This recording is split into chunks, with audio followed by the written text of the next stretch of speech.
नमस्कार, स्वागत है आप सभी का इंडिया डेली में। आपके साथ मैं हूं किरण। स्वस्थ रहो, मस्त रहो, आपका सबसे पसंदीदा शो लेकर के हाजिर हूं, जिसमें आज हम बात करेंगे हार्ट अटैक की। जहां देखिए, बॉलीवुड एक्ट्रेस शेफाली जरीवाला की 42 साल की उम्र में कार्डियक अरेस्ट से मौत हो गई, जिससे हर कोई हैरान है। हालांकि ये कोई पहला मामला नहीं है जब देश और दुनिया में इस तरह की जो घटना है या इस तरह से मौत के जो आंकड़े हैं वो सामने आए हैं, और ये बढ़ते हुए आंकड़े चिंता का विषय बनते अब चले जा रहे हैं। ऐसे में देखें कि हार्ट अटैक का होना पहले एक खास उम्र के लोगों में देखा जाता था, लेकिन धीरे धीरे अब ये बीमारी आम होती चली जा रही है, और इसका शिकार कम उम्र के लोग यानी कि युवा वर्ग भी होते चले जा रहे हैं। लाइफस्टाइल से जुड़ी ये बीमारी हर उम्र के लोगों को अपने आगोश में ले रही है। कभी school, college, gym, office, dance, तो घर में हार्ट अटैक से मौत की तो तस्वीरें आ ही रही हैं। इसकी गंभीरता का अंदाजा भी इसी बात से लगाया जा सकता है कि मरीज को अस्पताल पहुंचने तक का वक्त नहीं मिल पाता है और उसकी मौत हो जाती है। देखिए, कोविड के बाद से ऐसा लग रहा है कि जैसे हार्ट अटैक के जो मामले हैं वो अचानक से जो है वो बढ़ गए हैं। 2019 में 18 से लेकर के 44 वर्ष की अगर आयु की हम बात कर ले तो लगभग 0.3% लोगों को हार्ट अटैक आया था, लेकिन वही आंकड़ा अगर हम 2023 को लेकर के देख ले तो ये 0.5% तक हो गया है। और बात अगर हम पिछले 10 सालों की कर ले तो भारत में हार्ट अटैक से होने वाली जो मौतें हैं वो तकरीबन 75% तक बढ़ गई हैं। ऐसे में ये सवाल उठना अब लाजमी है कि आखिर ऐसा बदलाव क्यों हुआ? क्यों कम उम्र में लोग इस जानलेवा बीमारी की चपेट में आ रहे हैं? क्या युवाओं में लाइफस्टाइल खराब है, या हम लोग ज्यादा जंक फूड जो है वो खाते हैं?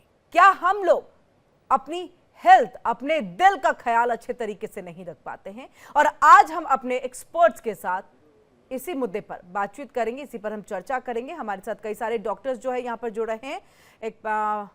उनसे हम सीधे यहाँ पर जो है रुक कर लेते हैं अपने मेहमानों का। डॉक्टर एम वली जो है वो जुड़ चुके हैं, हृदय रोग विशेषज्ञ है, हार्ट स्पेशलिस्ट है। और वही हमारे साथ डॉक्टर बलविंदर सिंह है, पूर्व MS सफदरजंग के हैं। बहुत बहुत स्वागत है सर हमारे इस खास शो में आपका, जिसका नाम है स्वस्थ रहो, मस्त रहो। लेकिन सर, मस्त रहे कैसे? जिस तरह से ये आंकड़े यहाँ बढ़ा रहे हैं वो कहीं ना कहीं डराने वाले हैं, भयावह हैं। सबसे पहले आपका डॉक्टर बलविंदर जी कि बताइए कैसे हम मस्त रहें। यहाँ पर मस्त रहने के लिए तो आपको एक आंकड़ा जो है वो सुखद होना चाहिए कि ठीक है, हार्ट अटैक से जो है मौतों की आंकड़े कम है, डाटा कम है, लेकिन ये तो बढ़ता ही चला जा रहा है डे बाय डे। सर, आपकी आवाज नहीं आ रही है, अनम्यूट करने की जरूरत होगी।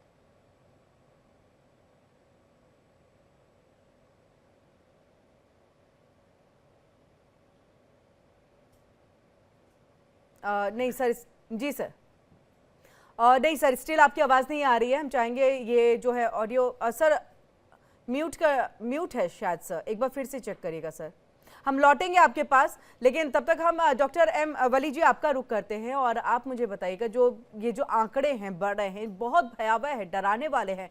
मुझे लग रहा है ये आंकड़े देख करके भी लोगों को जो है कहीं ना कहीं उनके हार्ट इश्यूज जो है वो ज़्यादा बढ़ गए होंगे। बिल्कुल ठीक कहा आपने। ये एक ऐसा सब्जेक्ट है जिसके बारे में हम डॉक्टर कम्युनिटी भी अभी तक जड़ तक तह तक पहुंचने की कोशिश नहीं कर रहे, और ये अनप्रेसिडेंटेड डेथ्स हो रही हैं। पहले ये डेथ्स इस तरह से नोन नहीं थी, एक्सेप्ट कि कोई खेल के मैदान में सडन हार्ट पे ब्लो हुआ जिसको कोमोशोकॉल्डिस कहते हैं, वो हो गया। कई प्लेयर जैसे डैमर हैमलिन खेल के मैदान में बेहोश हो गए। अब इस तरह की जो वीडियो जो आपने अभी दिखाए, बच्ची अपनी बहन की कजिन की शादी में डांस कर रही थी, और ऐसे कई हमारे news anchor, CEOs, writers, executives और यंग बच्चे।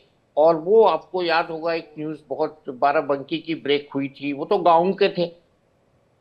वो सुहागरात के अगले दिन दोनों मियाँ बीवी मरे हुए पाए गए थे। बाराबंकी रिमोट एरिया, गांव का एरिया। तो इस तरह की जो अब वो जो डांडिया वाला, जिसके बाद मनसुख मंडाविया साहब ने स्टेटमेंट दिया था कि भैया विग्रस एक्सरसाइज मत करो, ये डांडिया में यंग बच्चे 11 बच्चे हमने खोए एक साल में। तो ये अनप्रेसिडेंटेड डेथ्स जो हो रही हैं, ये इसको मुद्दे को आपको बार बार उठाना है। और हम लोगों को चेताना है कि हम इसकी तह तक पहुंचें, क्योंकि ये खाली ये जो अभी दो बातें आपने बताई ये तो सबसे इम्पोर्टेंट है कि हमने अपना लाइफस्टाइल खराब किया है। हम साइकिल से कार पे आ गए हैं, स्कूटर पे आ गए हैं, हम लिफ्ट जीने से लिफ्ट पे आ गए, और सादा खाना खाने से जंक फूड पे आ गए हैं, हम नीचे की रसोई से क्लाउड किचन पे पहुंच गए हैं। ये बहुत तरक्की की हम लोगों ने, मोटे हो गए हैं, अपना वजन बढ़ा लिया है, ओबिसिटी, और बिल्कुल एक्सरसाइज को अपनी जीवन शैली से निकाल दिया है। तो ये जो जंक फूड की बात हमने जी, की है, अभी लेकिन आपने की है, डॉक्टर और एमवली, एक लेकिन जी, डॉक्टर एमवली, जो आपने कहा कि बिल्कुल हमने अपने एक्टिविटीज़ को जो है अपनी ज़िंदगी से निकाल दिया, एक्सरसाइज को निकाल दिया, ऐसे में तो हम देखते हैं जिम जाने वाले, मतलब जो हम एक्टर हाँ, एक्ट्रेसेस की बात करें या हम अन्य लोगों की भी बात करें, फिट हैं, फाइन हैं, पता भी नहीं है कि कहीं से किसी तरह का कोई फैट है उनके अंदर में, ओबेसिटी तो बहुत दूर की बात हो जाती है, उनको भी हार्ट अटैक जैसी समस्याएं, और देखिए कार्डियक अरेस्ट, मतलब इमीडिएट, अब तो डॉक्टर के पास भी नहीं हम उनको ले जा सकते हैं। अब ये केसेस बढ़ रहे हैं। एग्जैक्टली, एग्जैक्टली, ये इसका दूसरा एक्सट्रीम है कि ये हमारे हार्ट की जो कोपिंग पावर है स्ट्रेस की, एक्सरसाइज की, ये कहाँ गायब हो गई? ये मतलब ट्रेडमिल करते हुए गिर रहे हैं, ये क्या हो गया? एक्सरसाइज की आदत थी या नहीं थी, फिर भी एक्सरसाइज करते हुए डेथ्स हो रही हैं। तो ये इसका दूसरा एस्पेक्ट है, सिक्के का दूसरा पहलू है कि हमारे हार्ट में ऐसा क्या हुआ है, खास तौर से कोविड के बाद, कि ये सडन कार्डियक डेथ्स हो रही हैं। और इसकी, जैसे मैंने शुरू में कहा ना, मैंने एक आर्टिकल में लिखा भी है डॉक्टर्स डे पे, हम बात भी जी। करेंगे इसकी, कि इसकी तह तक जाना बहुत जरूरी है। क्या हो रहा है, क्यों हो रहा है भाई? ऐसा नहीं होना चाहिए। यंग हार्ट में इस तरह की सडन डेथ नहीं होनी चाहिए जब तक कि उसमें पहले से एग्जिस्टिंग कोई एबनॉर्मेलिटी ना हो, या हमारी बॉडी में जेनेटिक कोई एरिथमिया की टेंडेंसी ना हो, जिसको लॉन्ग क्यूटी सिंड्रोम हम लोग आइडेंटिफाई करते हैं। कुछ जीन्स ऑफ कोर्स इससे एसोसिएटेड होते हैं। और इसी तरह से ये जो मैंने हार्ट की बात की, जो बहुत ज़्यादा बड़े रेसलर्स होते हैं, रनर्स होते हैं, मैराथन रनर्स होते हैं, उनको हार्ट में कार्डियोमायोपैथी होती है, जिसमें वैल्व के पास, एओर्टा के पास जो वेंट्रिकल का मसल है वो बढ़ जाता है, और सडनली वो वैल्व की तरह बंद हो सकता है। कराटे वाले, जूडो वाले, एक्सरसाइज करने वाले, उनमें होता है, बट वो बहुत एक स्मॉल परसेंटेज है। हम इस बहाने से आज जो इसकी डेथ हुई है शेफाली जी की, उसमें ये बात करना जरूरी है कि सडन कार्डियक डेथ की तह में जाना पड़ेगा।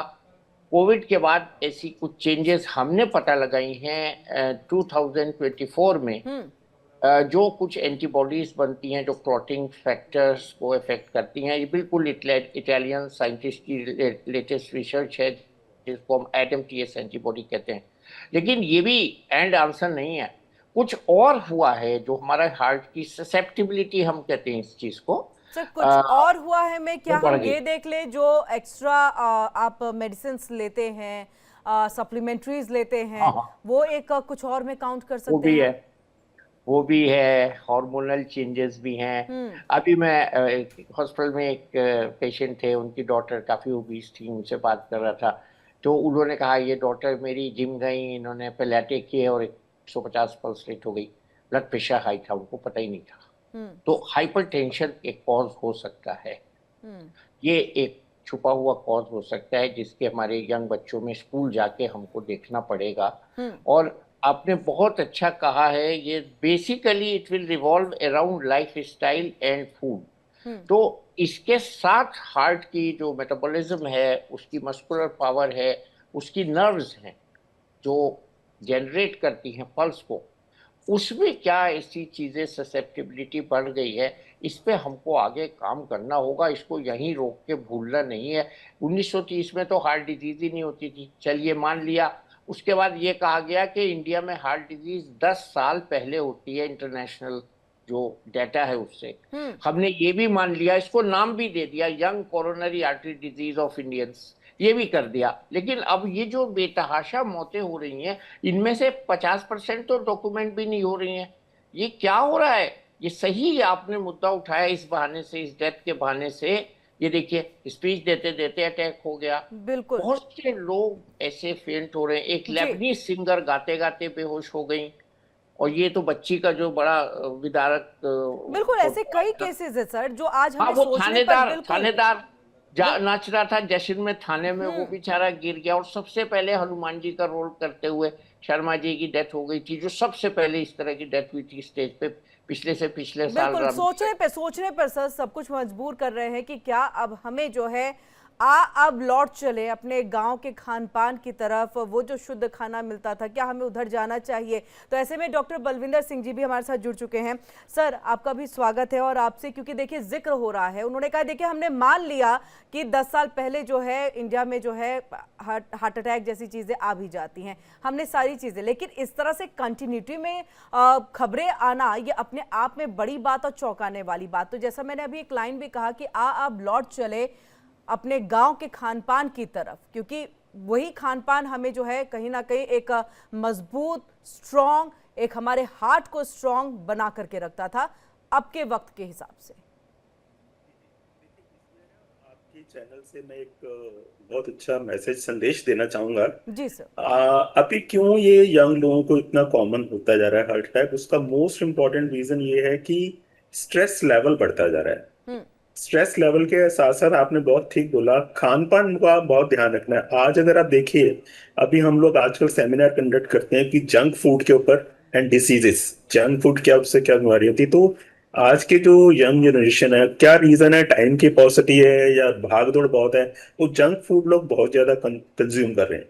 अच्छा, जंक फूड में एक लाइन सिर्फ याद रखनी है, पब्लिक को जो मैसेज देना चाहता हूँ कि जंक फूड के अंदर फैट बहुत ज्यादा होता है हम्म उसके अंदर। हम्म क्यों? इसलिए कि फैट जो होती है ना, वो टेस्ट प्रोवाइड करती है खाने को, जंक फूड को।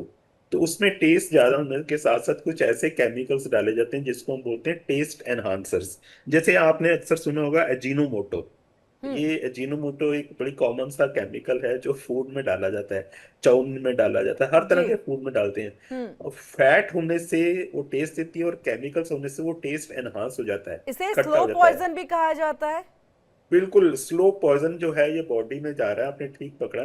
ये स्लो पॉइजन जाता है और ये बॉडी के अंदर ना डैमेज करता है, जो तरह से इतना साइलेंट सा रहता है कि खाने वालों को महसूस ही नहीं होता कि मेरे अंदर ये जहर जा रहा है। हम्म अब दूसरी चीज जो यहाँ पे एक छोटी सी पॉइंट आउट करना बहुत जरूरी है, जैसे आज आपने देखा शिफाली जी का डेथ हुआ है, जो एक्ट्रेस है। हम्म मेन और वुमेन में एक थोड़ा डिफरेंस होता है।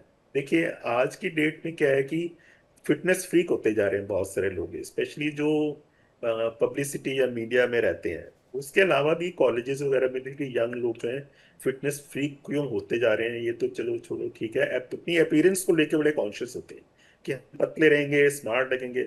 उस चक्कर में क्या होता है कि मैं वुमेन की बात करता हूँ, 35 टू 55 ले लेते हैं ग्रुप, ये हम्म यंग एज ग्रुप है। इसमें आजकल कंट्रासेप्टिव्स वुमेन में बहुत ज्यादा यूज किए जा रहे हैं। Women are using lot of contraceptives. और ये कंट्रासेप्टिव्स जो होते हैं ना, इसके ऊपर बहुत सारी स्टडीज हुई हैं, जो अच्छी स्टडीज हुई हैं। वो कहते हैं कि कंट्रासेप्टिव्स जो होते हैं ये आपको हार्ट अटैक के रिस्क को बढ़ाते हैं। तो ये रिस्क फैक्टर्स हैं, देखिए। हम्म जिस चीज करने से रिस्क फैक्टर बनेगा तो हम्म नेचुरली हार्ट अटैक आएगा, कार्डियक अरेस्ट भी आ सकता है। हम्म तो ये कंट्रासेप्टिव लेने से क्या होता है कि रिस्क फैक्टर्स जो है वो एक बहुत इंपॉर्टेंट रिस्क फैक्टर है। इसके साथ साथ ये एक विशियस साइकिल बन जाती है, चेन बन जाती है। कंट्रासेप्टिव लिया, उसके बाद क्या, हाइपरटेंशन होना शुरू हो गया, हाई ब्लड प्रेशर शुरू हुआ। उसके साथ साथ क्या हुआ कि आपका एपिटाइट चेंज हो गया, अब आपको बहुत टेस्टी और साल्टी फूड चाहिए, वो खाने लगे। और important on the top of that is कि सीडेंट्री लाइफस्टाइल। आजकल लोग मीडिया के प्रति, सोशल मीडिया के ऊपर इतने ज्यादा वो हो गए हैं कि बिना सोशल, आप व्हाट्सएप पे देखिए कितने जोक्स आते हैं सोशल हम्म मीडिया से रिलेटेड हो गए, इसी चीज से रिलेटेड। मतलब कि कुछ भी हो जाए, खाना ना मिले लेकिन व्हाट्सएप जरूर होना चाहिए, मोबाइल जरूर होना चाहिए। तो जब आप सीडेंट्री लाइफस्टाइल हो जाता है ना, तो उसमें क्या होता है कि आपका मोटापा बढ़ता है, हम्म ओबेसिटी होती है। अब आप खाना तो खाते जा रहे हैं लेकिन आपका जो है ना फूड हैबिट जो है वो ठीक नहीं है। और सीडेंट्री लाइफस्टाइल होने से क्या होता है कि आपका रिस्क फिर बढ़ गया। जी। अब ये बड़ी इंपॉर्टेंट चीज है। तो हम्म ओवरऑल ये देखिए कि वुमेन को मैं थोड़ा ये मैसेज देना चाहूंगा कि आप अपने जीवन शैली में इन चीजों का ध्यान रखिएगा कि एक्सरसाइज जरूर करिएगा। ठीक है, आप HRT हार्मोनस रिप्लेसमेंट थेरेपी लेती हैं बहुत हम्म सारे वुमेन, 45 पे अपने मीनोपॉजल के सिम्टम्स होते हैं कंट्रोल करने के लिए। अगर आपको बहुत ज्यादा प्रॉब्लम है तो आप एक अच्छी अपनी गायनिकोलॉजिस्ट के पास जाइएगा और कर लीजिएगा लीजिएगा, लेकिन लेकिन डॉक्टर रेगुलर बलविंदर, चेकअप होना बहुत जरूरी है। बिल्कुल डॉक्टर बलविंदर, देखिए मैं शिफाली के केस में ये कहूंगी कि ऐसा बिल्कुल नहीं होगा कि उन्होंने खुद से अपना डाइट प्लान जो है वो तैयार किया होगा।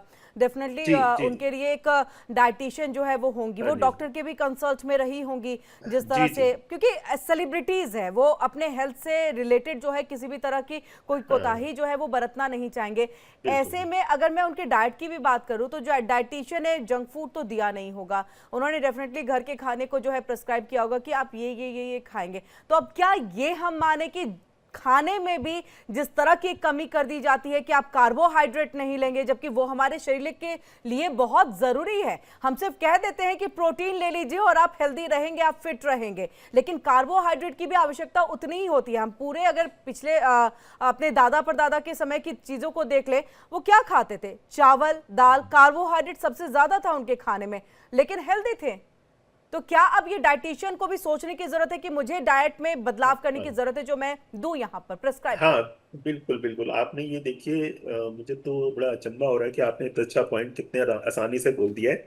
डाइटिशियन को ये देखना चाहिए कि बैलेंस डाइट जाना शरीर के अंदर बहुत जरूरी है। Hmm. Dietitian is not a medical person, dietitian medical doctor नहीं होता, लेकिन डाइटिशियन जो है काफी चीजें जानते हैं, तो उनको बड़ा ध्यान रखना चाहिए कि डाइट शुड बी बैलेंस, जिसमें कार्बोहाइड्रेट्स वगैरह भी होने चाहिए, प्रोटीन भी होनी चाहिए, फैट भी होनी चाहिए। लेकिन एक चीज देखिए, खाना आप, मैं कहता हूँ अच्छा खाइएगा, हम्म। खाने के ऊपर इतना मत करिए, लेकिन इसके साथ अपना लाइफस्टाइल में सबसे इंपॉर्टेंट चीज है कि try to walk as much as you can.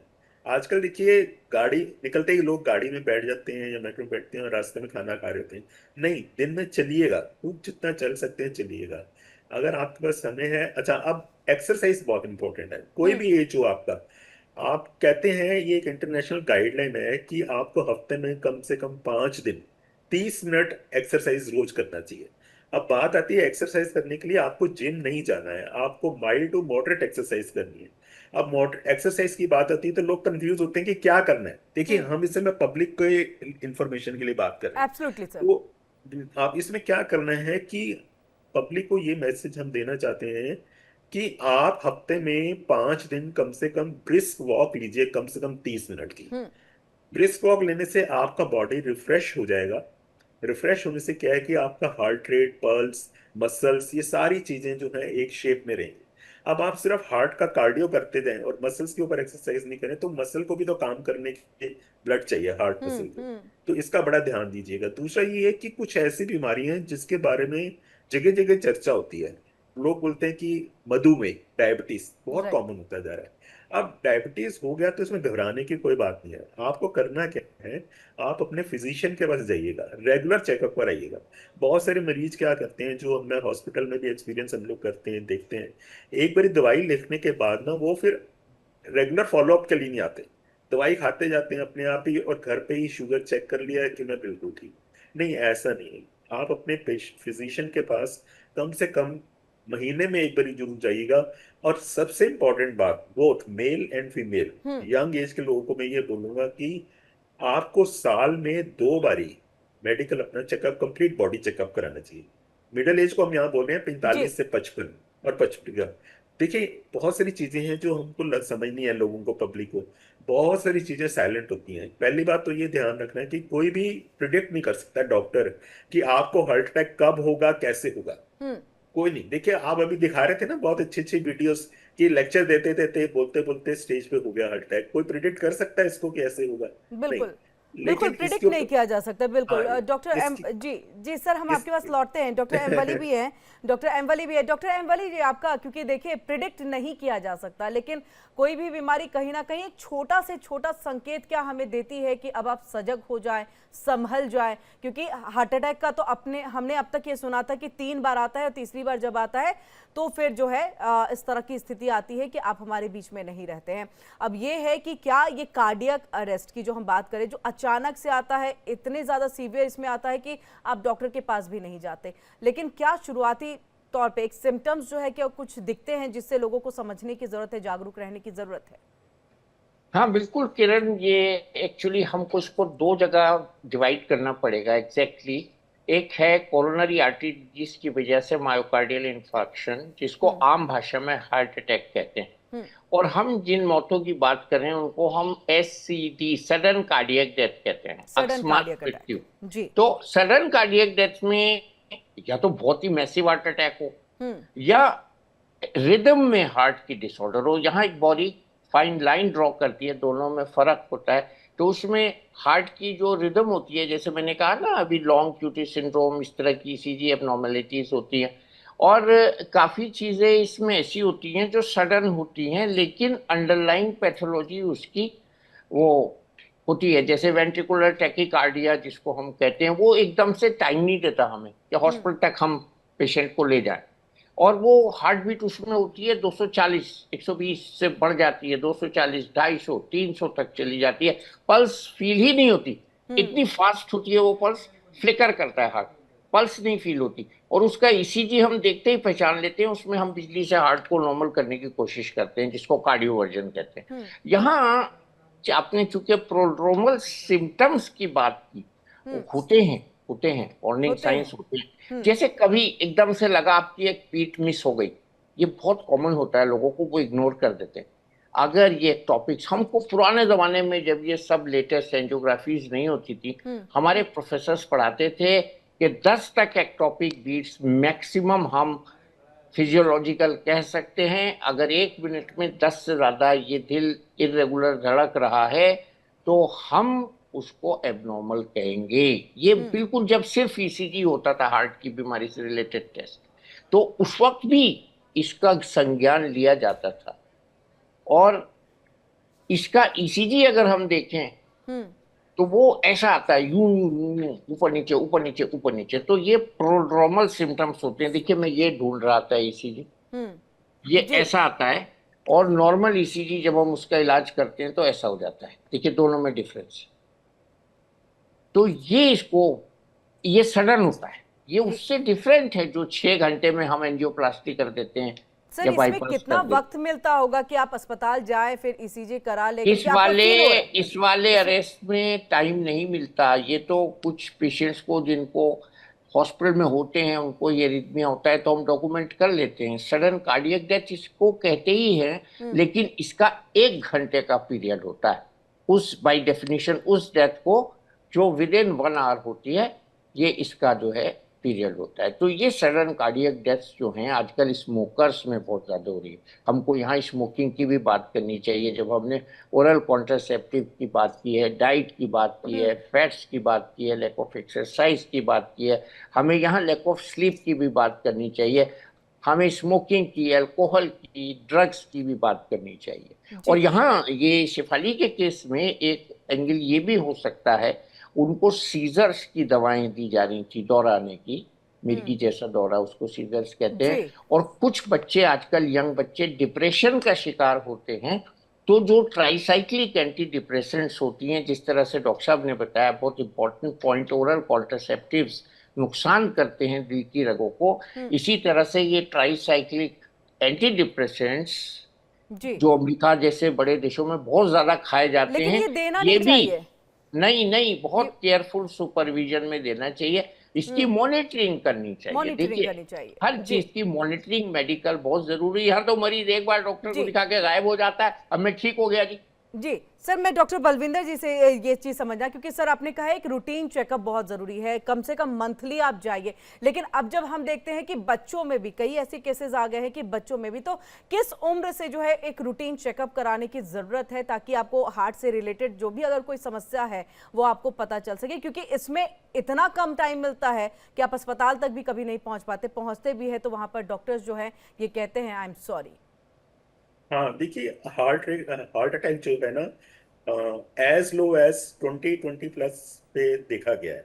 पहले जो नहीं देखने को मिलता था, 20 22 25 साल के आसपास भी देखा गया हार्ट अटैक होता है। सर आजकल 35 तो में भी स्कूल होता के है। बच्चों में भी स्कूल चीजें के आ रही बच्चों हैं। को भी, यस। हाँ स्कूल के बच्चों में भी, जैसे डॉक्टर वली साहब ने बताया कि डिप्रेशन जो है ना एक एपिडेमिक की तरह चल रहा है। स्ट्रेस इतनी जल्दी बढ़ता जा रहा है बिकॉज ऑफ कॉम्पिटिटिव। जैसे स्ट्रेस बढ़ता है तो कार्डियोवास्कुलर इवेंट्स होते हैं ना, जो हार्ट के रिलेटेड इश्यूज होते हैं, वो दे स्टार्ट सर्फेसिंग जी। Up, they start coming up. अब ससेप्टिबिलिटी की बात है, कुछ बच्चे जो है सेंसिटिव होते हैं। यहाँ पे एक छोटा सा पॉइंट ध्यान रखना बड़ा जरूरी है। आपका जो जेनेटिक एपरेटस होता है ना, जिस जीन का, वो जेनेटिक कॉन्स्टिट्यूशन बहुत इंपॉर्टेंट होता है। कई नहीं, फैमिलीज में बिल्कुल। जेनेटिक कॉन्स्टिट्यूशन ससेप्टिबिलिटी बढ़ाता है। कुछ लोगों को क्या होता है कि वो बहुत जल्दी ससेप्टिबल हो जाते हैं। अच्छा, इसके अलावा एक चीज और देखनी बिल्कुल बहुत सर, जरूरी मैं है कि माफ़ी चाहूंगी डॉक्टर बलविंदर जी जी की मैं और ज़्यादा इस चर्चा को नहीं बढ़ा पाऊंगी, लेकिन बहुत बहुत शुक्रिया आपका। और डॉक्टर एम वली, आपका भी बहुत बहुत शुक्रिया।